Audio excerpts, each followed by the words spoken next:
currently on a tour of Karnataka ahead of the 2024 general elections. Maharashtra Deputy Chief Minister Devendra Fadnavis has lashed out at the Congress government in Karnataka, saying that the people only believe in the guarantees of Prime Minister Modi. Listen in. Congress की सिद्धरमैया सरकार ने चुनाव के समय जो guarantee दी थी वो सारी गारंटी फेल हो गई है और अब लोगों का विश्वास ये केवल मोदी जी की गारंटी पर है, क्योंकि लोग ये मानते हैं कि मोदी जी की गारंटी यानी गारंटी की गारंटी है और पूरा कर्नाटक मोदी जी के पीछे खड़ा है।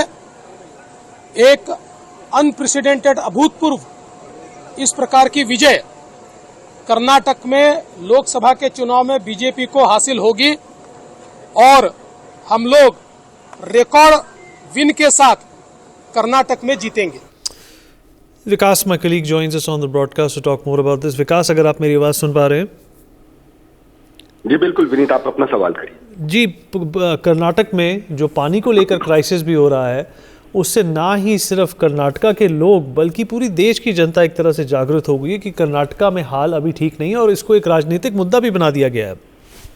बिल्कुल, देखिए, पानी का ये संकट ने बैठे बिठाए बीजेपी को एक मुद्दा दे दिया है और इसी मुद्दे को लपका है देवेंद्र फडणवीस ने। Devendra Fadnavis on a day's visit to Karnataka and he attended a couple of meetings with party workers और इसके बाद ही उन्होंने एड्रेस किया प्रेस को और उसमें उन्होंने बताया कि सिद्धारमैया गवर्नमेंट जो है वहां की वो किस तरीके से एक मेजर फेलियर रही है और अपने जितने भी उन्होंने प्रोमिसेस किए थे उसको फुलफिल नहीं कर पाई है।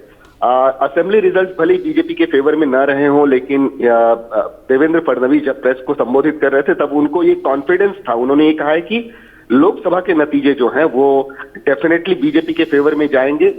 लोगों ने सिद्धारमैया सरकार का काम देख लिया है और अब उन्हें सिर्फ मोदी पर भरोसा है। मोदी जो है गारंटी की गारंटी है और इसी वजह से समूची कर्नाटक की जनता जो है वो मोदी जी के पीछे खड़ी है और एक अनप्रेसिडेंट मतलब एक अभूतपूर्व नतीजा जो है वो कर्नाटक की जनता जो है देने जा रही है। मैं बता दूं कि कर्नाटक का इंचार्ज बनाया गया है देवेंद्र फडणवीस को और इसी वजह से वो कल बेंगलुरु में थे। उन्होंने कुछ पब्लिक रैलीज को भी संबोधित किया और कुछ मीटिंग्स अटेंड की, जिसके बाद ये बयान जो है आया है देवेंद्र फडणवीस की तरफ से। जी Right, Mr. Anshu Awasthi, Congress spokesperson, also joins us on the broadcast to talk about this. Mr. Anshu Awasthi, I hope you can hear me. Yeah. Well, Devendra Fadnavis is targeting the Karnataka government, saying जो promises किए थे उन पर खरे नहीं उतरे कांग्रेस के नेता. What do you have to say to that? Bhajpa के नेताओं को कोई भी अधिकार नहीं बनता, नैतिक अधिकार नहीं बनता कि वो दूसरों पर सवाल खड़ा करे, क्योंकि जिन्होंने खुद इस देश के युवाओं से 2 करोड़ नौकरियों का वादा किया था, किसानों से दुगनी का वादा स्वयं प्रधानमंत्री ने किया था और देश की अर्थव्यवस्था को कहा था हम आगे ले जाएंगे, 100 दिन में काला धन लाएंगे, प्रत्येक आदमी को 15 लाख रुपए देंगे और महंगाई कम करेंगे। 400 का गैस सिलेंडर 1200 का कर दिया, अब चुनाव आया है तो 100 रुपए घटा दे रहे हैं, अभी चुनाव के बाद फिर बढ़ा देंगे। तो ऐसे लोगों को कोई अधिकार नहीं है, वो दूसरों पर पहले वो अपना जो है गिरफ्त झांक कर देखे। सच्चाई ये है कि बीजेपी हर मोर्चे पर विफल है। आज इनके पास जवाब नहीं है, आज इनके पास बताने को कुछ नहीं है। अगर 10 साल की उपलब्धियां होते तो वो अपना समय जाया नहीं करते कांग्रेस और सिद्धरमैया सरकार के ऊपर, लेकिन दुर्भाग्य है कि कुछ भी काम नहीं किया, सिर्फ उद्योगपतियों के लिए काम करते रहे। जब देश के आम आदमी की आय घट रही थी, कोरोना काल में लोगों के पास खाने को अनाज और खर्च करने को पैसे नहीं थे, उस समय प्रधानमंत्री के उद्योगपति मित्र जो 2 मित्र थे उनकी आय बढ़ रही थी।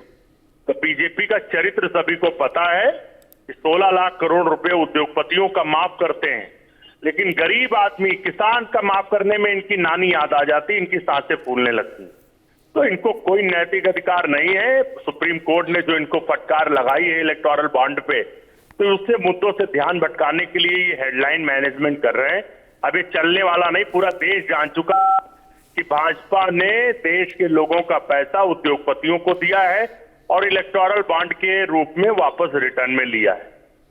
For more such videos, subscribe to the NewsX YouTube channel, hit the bell icon.